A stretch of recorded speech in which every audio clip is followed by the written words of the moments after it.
கர்த்தருடைய பரிசுத்த நாமத்திற்கு மகிமை உண்டாவதாக. இந்த நாளிலே மறுபடியும் இந்த வாலிபர் கொடுகையில நம்மை ஒன்று கொட்டிய தெய்வக்காய் என் தேவனுக்கு நான் நன்றி செலுத்துகிறேன். இந்த நாளிலே வேதத்திலிருந்து ஒரு சில காரியங்கள் எடுத்து நம் தியானித்து நாம் கடந்து போகலாம். எடுத்து வாசிக்கலாம். பிலமோன் புத்தகம் 1ஆம் அதிகாரம் 10ஆம் வசனத்தை நாம் வாசிக்க கேட்போமே. பிலமோன் 1ஆம் அதிகாரம் 10ஆம் வசனம்.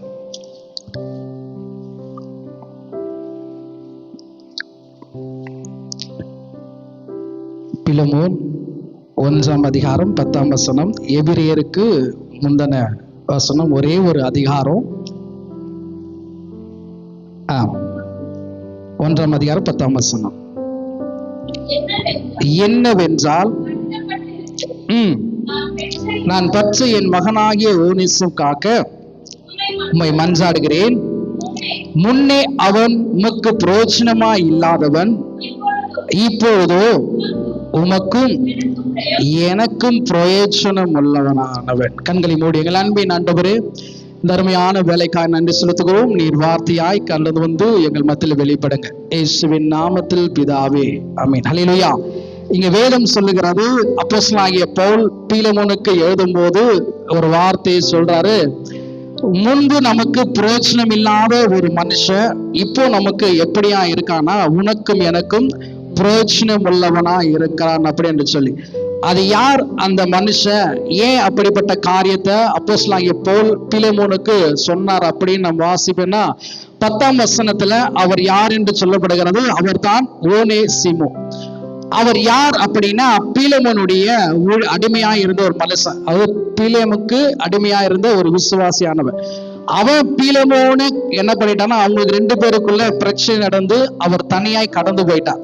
அப்படி இருக்கும்போது அப்போஸ்தலனாகிய பவுலால சந்திக்கப்பட்டு இயேசுவை ஏற்றுக்கொண்டு அவர் என்ன பண்றாருன்னா, கிறிஸ்துவுக்குள்ள வாழ்கிறார். அதாவது முன்பு அடிமையா இருந்த மனுஷன் பின்பு எப்படி சொல்றாருன்னா சகோதரன் என்று அவர் மென்ஷன் பண்றதான் வாசிக்க முடியும். இந்த ஓனேசிமு யார் அப்படின்னா, இங்க வேதத்துல நம்ம வாசிக்கும் போது பிலமோன்ல அவரை குறித்து அநேக காரியங்கள் சொல்லப்பட்டிருக்கும். அவர் பிலமோனோடு கூட இருந்ததான ஒரு மனுஷன். அவர் கைவிடப்பட்டு அவர் பிரிந்து போயிருந்தாலும் எப்படி அவர் மாற்றப்படுகிறார், எப்படி பிரயோஜனம் இல்லாத அவர். அப்போஸ்தலனாகிய பவுல் சொல்றாரு, இப்போ உனக்கு எனக்கும் எப்படி இருக்கான், பிரயோஜனம் உள்ளவனா இருக்கான். இன்றைக்கு கூட அநேக வாலிப பிள்ளைங்க நம்ம நினைக்கிறது உண்டு, நாம யாருக்குமே பிரயோஜனம் இல்லை அப்படின்னு சொல்லிட்டு அநேக வாலிபர்கள்ல தங்களை குறித்து தாங்களே எண்ணுவது உண்டு. சில பேர் சில காரியங்களை சொல்லுவாங்க, நம்மை குறித்து சில பேர் சொல்வது கேட்டிருப்போம், இவெல்லாம் என்ன பண்ண மாட்டான், யூஸ்லெஸ் பா, இவன் எதுக்குமே பிரயோஜனம் இல்லாதவன் அப்படின்னு சொல்றாரு. ஆனா ஆண்டவராகிய இயேசு கிறிஸ்து இந்த உலகத்துல படைக்கப்பட்டு அவரால் ஏற்றுக்கொண்டு சொந்த ரட்சகராய் இன்னைக்கு ஏற்றுக்கொண்டு ஞானஸ்நானம் பெற்று ஒரு சமூகத்துல உட்கார்ந்து இருக்கிற வாலிப பிள்ளைங்க நாம் யாவரும் தேவனுக்கு எப்படிப்பட்ட உள்ள பாத்திரம்னா பிரயோஜனம் உள்ளதான பாத்திரம்.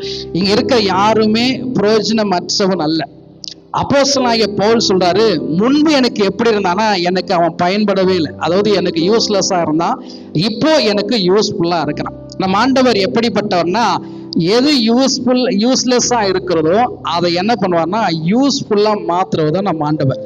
இங்க அவன் மாறுவதற்கு காரணம் என்னன்னா, எப்போ ஆண்டவராக ஏற்றுக்கொண்டானோ அப்போவே அவன் மாற்றப்படுகிறான். அதாவது என்னன்னா, அவனுக்குள்ள இருந்த பழைய காரியங்கள் போயிட்டு ஒரு புதிய மனுஷனாய் மாறுகிறான். நானும் பிரயோஜனம் உள்ள பாத்திரனாய் பிரயோஜனம் உள்ள வாலிப பிள்ளையாய் மாறணும் என்று சொன்னா வேதத்துல நிறைய காரியங்கள் சொல்லப்பட்டிருக்கு. அதுல ஒரு சில காரியங்களை தான் இன்னைக்கு என்ன பண்ண போறோம், நம்ம தியானிக்க போறோம். அதனால நம்ம கேட்கிறவர்கள் நல்லா தேவனுடைய சத்தத்தை என்ன கூட பேசுறார் என்ற அந்த நினைப்போடு அந்த வாஞ்சையோடு எச்சரிக்கையோடு என்ன பண்ணணும், கர்த்தருடைய வார்த்தையை கேட்கிறவர்களா இருக்கணும். இங்க யாரை குறித்து நம்ம தியானிக்கிறோம்? அவர் பேர் என்ன? ஓனேசிமு. எல்லாம் சொல்லுங்க, அவர் பேர் என்ன? ஓனேசியும்னா பிரயோஜனம் உள்ளவன் அப்படி என்று சொல்லப்படுகிறது. அவர் முன்பு எப்படி இருந்தாரு? பிரயோஜனமே இல்லாதவன். இப்போ இந்த உலகத்துல படைக்கப்பட்ட எல்லா பொருளும் எதுக்காவது ஒண்ணு என்ன பண்றாங்க, பிரயோஜனம் உள்ளது. இந்த மைக்கு, இங்க இருக்கிற பேண்டு, ஸ்டிக்கு, பாய், இதுல இருக்கிற இந்த உள்ள இருக்கிற எல்லா விதமான காரியங்களும் ஏதாவது ஒரு விஷயத்திற்கு பிரயோஜனம் உள்ளது. அதே போல ஆண்டவராக தெரிந்து கொள்ளப்பட்ட நீங்களும் நானும் அவருக்கு எப்படிப்பட்டவரா இருக்கணும்? பிரயோஜனம் உள்ளவனா இருக்கேன். இங்க வந்திருக்க நாம எத்தனை பேர் நான் பிரயோஜனமே இல்லைங்க, நான் யூஸ்லெஸ் பர்சன் அப்படி யாராவது நீங்க சொல்றீங்களா? அப்படி சொன்னீங்கன்னா உங்களை யூஸ்ஃபுல் பர்சனா மாத்த ஒருவர் உண்டு. அவரை தான் நம்ம ஆராதித்து கொண்டு இருக்கோம். அல்லேலூயா. சரி, என்ன பிரயோஜனம் உள்ளவனாய் மற்றவருக்கு பயன்படுகிறவனாய் மாற்ற நான் என்னெல்லாம் செய்யணும், என்ன காரியம் இருந்தா நான் அப்படிப்பட்ட மனுஷனா என்னை மாற முடியும் அப்படின்னு பாத்தீங்கன்னா, வேதத்துல முதலாவது ஒரு காரியத்தை நம்ம தியானிக்கலாம், எடுத்து வாசிக்கலாம். நான் பிரயோஜனம் உள்ளவனா மாற என்ன செய்யணும்? 1 கொரிந்தியர் 13ஆம் அதிகாரம் முதல் ஒரு 3 வசனங்களையும் நாம் வாசிப்போமே. 1 கொரிந்தியர் 13ஆம் அதிகாரம் 1 3 வசனங்களை. நான் மனுஷர் பாஷையை பேசினாலும் தூதருடைய பாஷைகளை பேசினாலும் அன்பு எனக்கு இராவிட்டால் சத்தமிடுகிற வெண்களை போலவும் இருப்பேன்.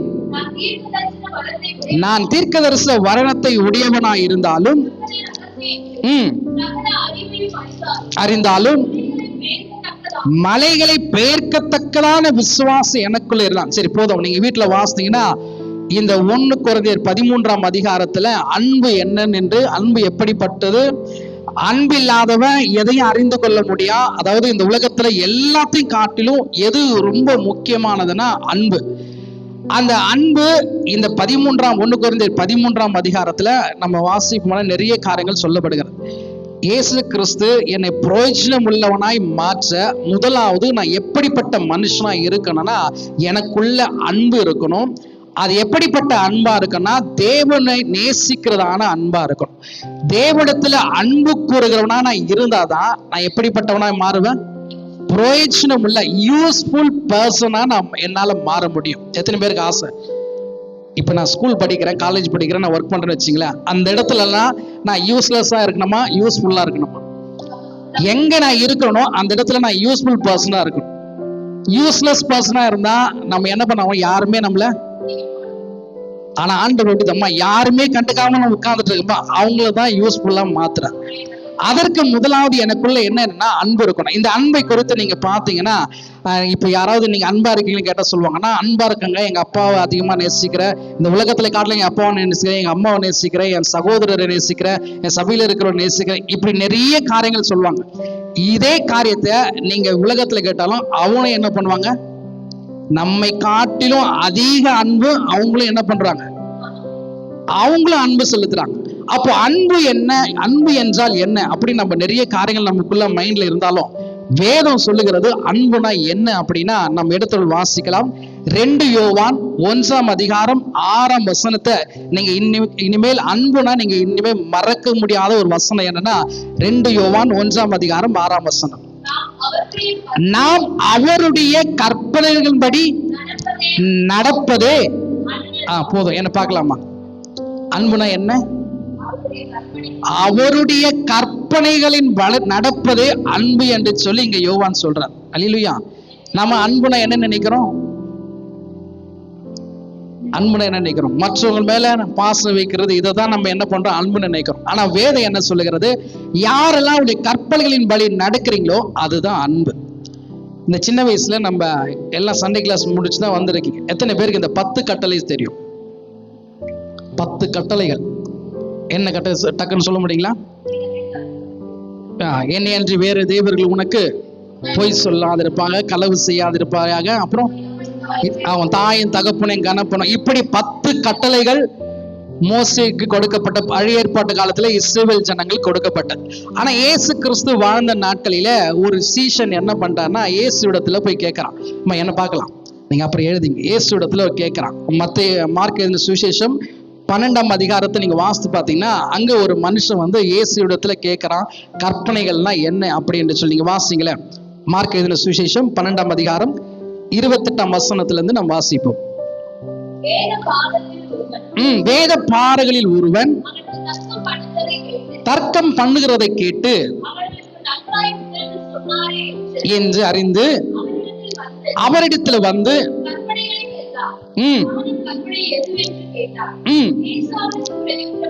போதுமா?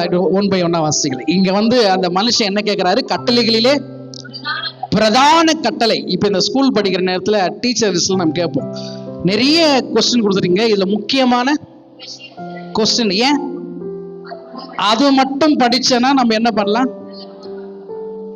நல்ல மார்க் எடுத்தலாம். அதே தான் இந்த மனுஷன் என்ன பண்றான்? இயேசு இடத்துல நிறைய கட்டளை இருக்கு, இதுல இம்பார்ட்டன்டான கட்டளை என்ன அப்படின்னு இயேசு இடத்துல கேட்கும் போது அவர் சொல்றாரு. அடுத்த வசனம் சொல்லப்படுகிறது, இயேசு அவனுக்கு பிரதியுத்தரமாக, கற்பனைகளை எல்லாம் பிரதான கற்பனை எதுவென்றால், இஸ்ரவேலே, கர்த்தர் உன் தேவனாகிய கர்த்தரிடத்தில் முழு இருதயத்தோடும் முழு ஆத்மாவோடும் முழு மனதோடும் முழு பலத்தோடும். போதுமா? இயேசு கிறிஸ்து, அதாவது பிரயோஜனமா நான் இருக்குன்னா என்ன செய்யணும்? இயேசுவை நேசிக்கணும், அன்பு கூற வேண்டும். அந்த அன்பு என்னன்னா அவருடைய கற்பனையின் படி நடக்கிறது. அவருடைய கற்பனைகள் என்ன அப்படின்னா, பழைய ஏற்பாட்டுல 10 இருந்துச்சு, புதிய ஏற்பாட்டுல இயேசு கிறிஸ்து அதை 2ஆய் இம்பார்ட்டன்ட் எது அப்படின்னு மாத்திட்டார்.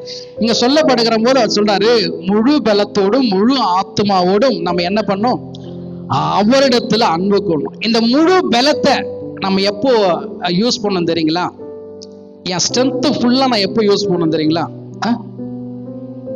என் முழு பலத்துல ஒரு விஷயத்தை செய்ய எப்ப செய்வோம்? சண்டை போடும் போது நம்ம செய்வோம். என் முழு பலத்தை என்ன பண்ணுவோம்? அதுல செலுத்துவோம். ஆனா ஆண்டவர் சொல்றாரு, நீ எதுல முழு பலத்தை செலுத்தணும்? அவர்ல அன்பு கூறுறதுல நீ முழு பலத்தை செலுத்தணும். அல்லேலூயா.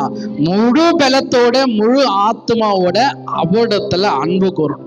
அப்படிப்பட்ட காரியத்தை தான் ஆண்டவர் என்ன பண்றாருன்னா விரும்புகிறவரா இருக்கிறார். அதுதான் உண்மையான அன்பு. அவருடைய கற்பனைகளின்படி நடக்கிறவர்கள் தான் தேவனை நேசிக்கிறவர்கள். அவர்களை தான் கர்த்தர் என்ன பண்ணுவாரு? யூஸ்ஃபுல் பர்சனா மாற்றுவார். அதாவது பிரயோஜனம் உள்ள மனிதர்களாய் கர்த்தர் மாற்றுவார். நீங்க எத்தனை பேர் ஆசை என்ன அப்படிப்பட்டு மாத்தணும்னு? அப்ப நீங்க என்ன பண்ணணும்? அவரிடத்துல அன்பு கூறணும். எப்படி அன்பு கூறணும்? முழு பலத்தோடு. பேதுரு ஒரு இடத்துல சொல்வார். பேதுரு எப்படிப்பட்டவர்னா, இயேசு கிறிஸ்துல எல்லாத்துக்கும் முன்னாடி போய் செய்யற மனுஷன். ஆண்டவரே நம்ம மறுதளிப்போம் அப்பெல்லாம் சொன்ன மனுஷனை பார்த்து இயேசு கிறிஸ்து கேட்ட ஒரு கேள்வி என்னன்னா, என்னை நேசிக்கிறாயா? அல்லேலூயா. ஒரு தடவை 2 3 தடவை கேட்கறான், என்னை நேசிக்கிறாயா? ஆண்டவரே நீ அதெல்லாம் விடுப்பான், ஃபர்ஸ்ட் நீ என்ன பண்ண? என்ன பண்ண? என்னை நேசிக்கிறாயான்னு கேட்டேன். ஏன்னா ஆண்டவரை யாரெல்லாம் இடத்துல தேவனிடத்துல அன்பு கூறுகிறீர்களோ அவரை தான் என்ன பண்ணுவாரு? பிரயோஜனம் உள்ள பாத்திரமாய் மாற்றுவார். வேதத்துல ஒரு சம்பவம் இருக்கு. லூக்காவின் சுவிசேஷம் எடுத்தவர்கள் வாசிக்கலாமே. 7ஆம் அதிகாரம் 36ஆம் வசனத்திலிருந்து நீங்க வாசித்து பார்த்தீங்கன்னா, அங்க ஒரு ஸ்திரீ என்ன பண்ணுவா? வாசிப்போமே.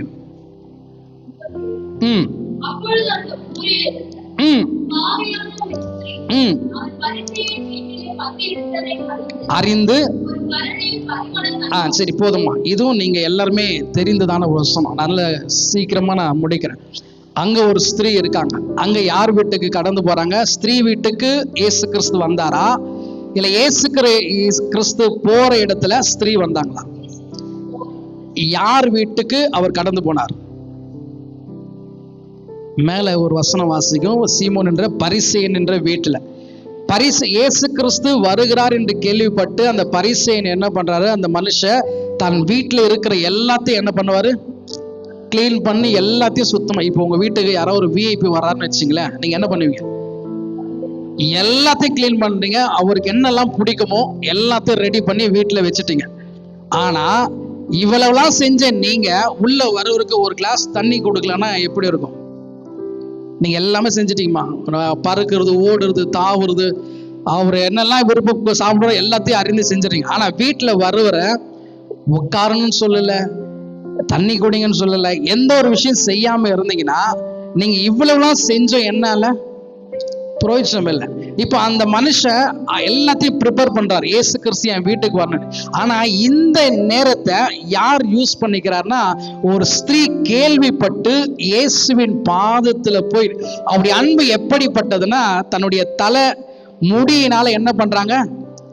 அவர் பாதத்தை துடைக்கிறாங்க. நீங்க யோசித்து பாருங்க, திருவிருந்துல கையில கழுவாம முடியல கழுவுன்னு நீங்க சொன்னீங்கன்னா ஒத்துக்குவீங்களா? இப்ப திருவிருந்து கால் கீழே போய் பாதம் ஞானஸ்நானம் எடுத்தும் தெரியும், பாதம் கால்களை போய் கழுவிட்டு வரீங்க. அம்மா கையில கழுவாதீங்க, நீங்க அதை தலை முடினால கழுவிங்க. என்ன பண்ணுவீங்களா?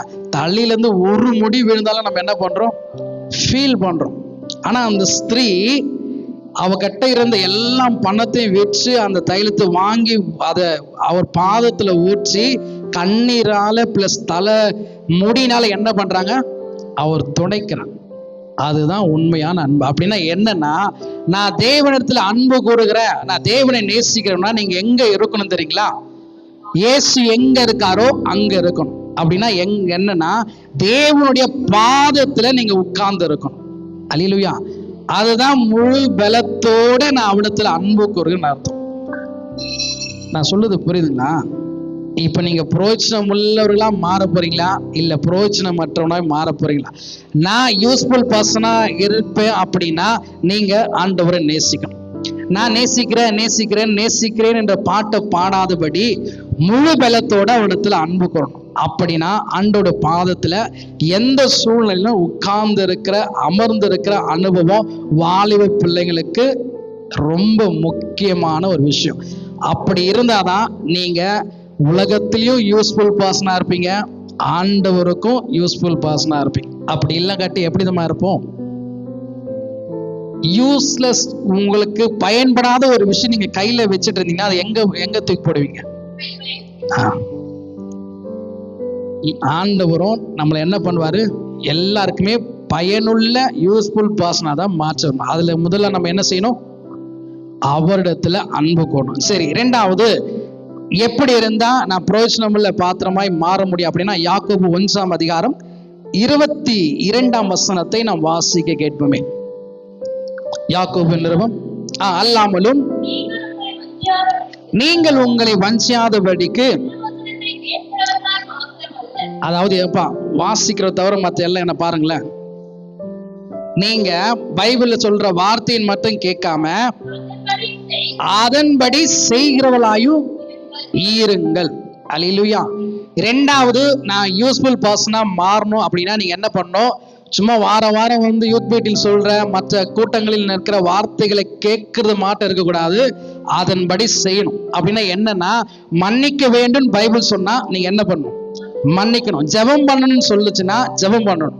வேத வாசிக்கணும்னு சொல்லுச்சுன்னா என்ன பண்ணணும்? வேத வாசிக்கணும். பரிசுத்தமாய் வாழணும்னு பைபிள் சொல்லிச்சுன்னா பரிசுத்தமாய் வாழணும். அன்பு கூறணும்னு சொல்லிச்சுன்னா அன்பு கூறணும். அதுதான் வார்த்தையின்படி நடக்கிறது. நாம என்ன பண்றோம்? ஸ்கூல்ல டீச்சர்ஸ் வார்த்தையும் கேட்கறது இல்ல, வீட்டுல பேரண்ட்ஸ் சொல்ற வார்த்தையும் கேட்கறது இல்ல, சபையில பாஸ்டர் சொல்ற வார்த்தையும் கேட்கறது இல்ல. நாம யார் வார்த்தையும் கேட்காம நாம என்ன பண்றோம்? நம்ம போன பாதையில் நோக்கி போயிட்டு இருக்கோம். ஆண்டவர் சொல்றாரு, எப்பா நீ பிரயோஜனமுள்ள பாத்திரமாய் மாறினா அன்பு கூறு. அன்பு கூறுன்னு மாத்திரம் போதாது, நான் என்ன சொல்றேனோ அதன்படி செய்யுங்க. இப்ப நான் உங்க இடத்துல இல்ல, நீங்க யார் இடத்துலயாவது ஏதோ ஒரு காரியத்தை சொல்றீங்க, அவங்க உங்களுக்கு செய்யலைன்னா நீங்க என்ன பண்ணுங்க? இப்ப உங்க அப்பா அம்மா இடத்துல நீங்க ஏதோ ஒரு காரியத்தை கேட்குறீங்கம்மா, ஏன் பர்த்டேக்கு நீ இந்த கிஃப்ட் கொடுங்கன்னு, அவங்க உங்களுக்கு செய்யலைன்னா நீங்க என்ன பண்ணுவீங்க? நமக்குள்ள கோவம் இருக்குமா இல்லையா? ஆண்டவர் சொல்றாரு, நான் உன்னை யூஸ்ஃபுல் பர்சனா மாத்த ரெடியா இருக்கேன், நீ என்ன பண்ணும்? என் வார்த்தையின்படி செய். அப்படி நீ செய்யலைன்னா என்ன தெரியுங்களா? அடுத்த வசனம் சொல்லப்படுகிறது, நான் வார்த்தையின்படி செய்யாம இருந்தீங்கன்னா நான் எப்படிப்பட்ட மனுஷனா இருப்பேன்? அதே யாக்கோபு 1 அதிகாரம் 23, 24 வசனங்கள் சொல்லப்படுகிறது. எண்ணத்தினாலெனில் ஒருவன் திருவசனத்தை கேட்டு அதன்படி நீங்க செய்யலனா, ஏம்மா கண்ணாடியிலே தன்னுடைய அழகு முகத்தை பார்க்கிற மனுஷனுக்கு ஒப்பா இருப்பான். அவன் தன்னைத்தானே பார்த்து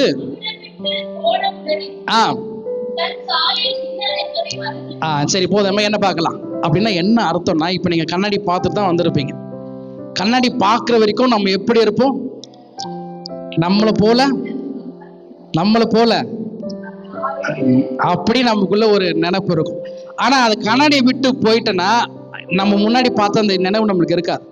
வேதம் சொல்லுகிறது, நீங்க வார்த்தையின்படி செய்யாம இருக்கவங்க எப்படி இருப்பாங்கன்னா, கண்ணாடியில தன்னுடைய சுவாப முகத்தை பார்த்துட்டு அது கடந்து போயிட்ட பேர் எப்படி இருப்பாங்களோ அதே போலதான் இருப்பாங்க. ஆனா நம்ம எப்படி இருக்கணும்? நான் யூஸ்ஃபுல் பர்சனா மாறணும்னா வார்த்தையின்படி செய்யணும். சொன்னா என்ன பண்ணுங்க? கேட்கணுங்க. நீங்க ஸ்கூல்ல டீச்சர்ஸ் யார் சொல்லப்படும்போது யாரெல்லாம் கேட்கறாங்களோ அவங்கள தான் என்ன பண்ணுவாங்க, எல்லாத்தையும் கிளாஸ் லீடரா மாத்துவாங்க. அவங்கள தான் எல்லா விஷயத்துக்கும் கூப்பிடுவாங்க. டீச்சர்ஸ் பேச்சை நீங்க கேட்காம நீங்க ஸ்கூல்ல உட்கார்ந்துட்டு இருங்களேன், உங்களை எந்த காம்படிஷன்ல என்ன பண்ண மாட்டாங்க. இப்போ ஊழியக்காரர் சொல்றேன், சொல்ற வார்த்தையை நீ கேட்கலன்னா அடுத்தது என்ன பண்ணுவாங்க, என்ன பண்ணுவாங்க? ஸ்கூல்ல நீங்க டீச்சர் சொல்ற வார்த்தை கேட்கலாம், என்ன பண்ணுவாங்க? கர்த்தர் சொல்ற வார்த்தையின்படி நீங்க செஞ்சீங்கன்னா நிச்சயம் உங்களை என்ன பண்ணுவாரு, யூஸ்ஃபுல்லா மாத்துவார். நம்ம யாருக்கு யூஸ்ஃபுல்லா மாறணும்? நீங்களே யூஸ்லெஸ்ஸா? எத்தனை பேர் யூஸ்ஃபுல் பர்சனா மாறணும்? சரி, இன்னொரு காரியத்தை மாத்திரம் சொல்றேன். நம்ம அது வசனம் வாசிக்க வேணாம். 3வது சொல்லப்படுகிறது, நான் பிரயோஜனம் உள்ள பாத்திரமாய் மாறினா என்ன செய்யணும்னா, சிறிய காரியத்துல கூட நம்ம எப்படி இருக்கணும்னா உண்மையா இருக்கணும். அதாவது நீங்க எங்க இருந்தாலும், நீங்க சின்ன விஷயம் உங்க இடத்துல யார் என்ன சொல்லியிருந்தாலும் அது எப்படி செய்யணும், உண்மையாய் செய்யணும். அவங்க பார்க்கல அப்படின்னு நீங்க செய்யாம இருக்கிறது தப்பு. அவங்க அதாவது நான் சின்ன காரியம் தானே இது, அவங்க என்ன சொல்லலாம், என்னுடைய காரியம் அவங்களுக்கு தெரிய போறது இல்லை, அதனால நீ எப்படி செஞ்சாலும் என்ன பண்ண போறது இல்லை, அவங்க கேட்க போறதில்ல. அப்படி நீங்க அதுல முழு ஆத்மாவோடு செய்யாம 100% செய்யாம இருக்கிறதும் வேஸ்ட் தான். அல்லேலூயா. சின்ன விஷயம் செஞ்சாலும் எப்படி இருக்கணும், உண்மையா இருக்கணும். ஒரு மனுஷன் இருந்தானா, அவன் யாருன்னா ஒரு கட்டடம், இந்த பில்டர்ஸ் தான். அவன் என்ன பண்ணான்னா, அவனுடைய ஓனருக்காக சின்ன வயசுல இருந்து அவரை பார்த்து படிக்க வச்சு அவர் கூட இருந்தான ஒரு மனுஷன். நல்லா பில்டிங் டிராயிங்கு, நல்லா வீடு கட்டுற அந்த ஒர்க்கு, எல்லா விதமான காரியங்களும் செய்யத்தக்கதான நல்ல திறமையான ஒரு மனுஷன். அவரிடத்துல எத்தனையோ வருஷமா அவர் கூட இருந்து ஒர்க் பண்ணிட்டு என்ன பண்ணனா, கடைசியில என்ன பண்ணனா, அந்த வேலையை விட்டு வேற இடத்துக்கு கடந்து போகும்படியா அந்த மனுஷனிடத்துல கேட்கிறார். அப்போ அந்த மேனேஜர் என்ன பண்ணாருன்னா, இவ்வளவு நாள் என் கூட என்ன பண்ணிருக்காரு, இவர் ஒர்க் பண்ணிருக்காருன்னு சொல்லிட்டு என்ன பண்றாருன்னா, இப்ப கடைசியாக ஒரு ஒர்க் மட்டும் இருக்கு, அதை நீ என்ன பண்ணு, லாஸ்ட் ஒர்க்கு நீ பினிஷ் பண்ணிட்டு கூட இருந்து முடிச்சுட்டு போ அப்படின்னாரு. இவ்வளவு நாள் எல்லா விஷயத்தையும் அவர் என்ன பண்ணிருக்காருன்னா 100% கொடுத்திருக்காரு.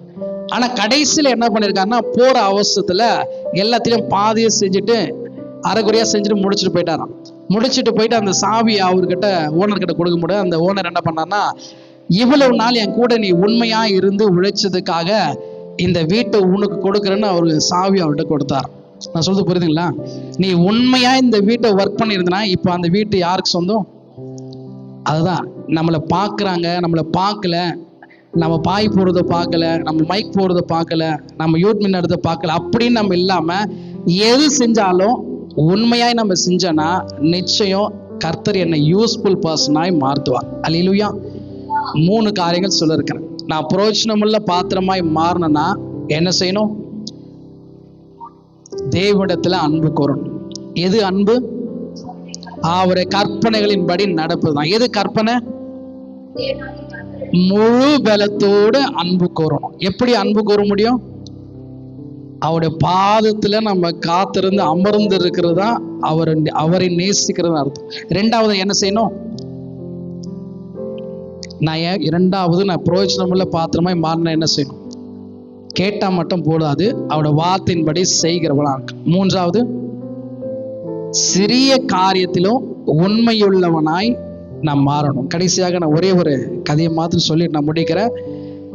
ஒரு வாலிப பிள்ளை இருந்தான். அந்த வாலிப பிள்ளை பேர் என்ன வச்சுக்கலாம், பீமான்னு வச்சுக்கலாம். அந்த வாலிப பிள்ளை இருந்தானா, அவங்க ஃபேமிலி எப்படிப்பட்டதுன்னா, பொருளாதாரத்திலையும் அவங்க எஜுகேஷன்லையும் எப்படின்னா கொஞ்சம் லோவான குடும்பம், அது மிடில் கிளாஸ் ஃபேமிலி.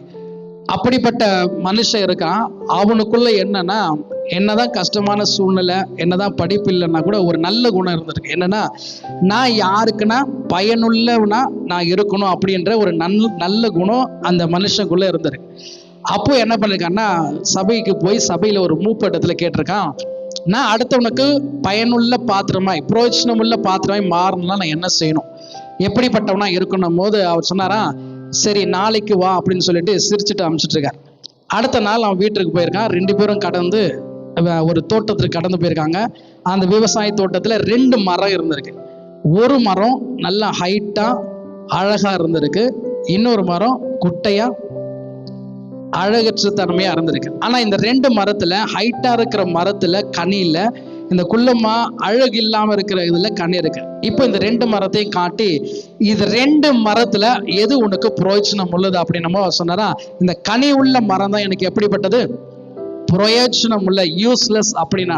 அப்போ நீ என்ன பண்ணணும் அப்படின்னா, எல்லாருக்குமே பயனுள்ளதா இருக்கணும்னா உங்ககிட்ட இப்படிப்பட்ட கனிகள் இருக்கணும் அப்படின்னாரு.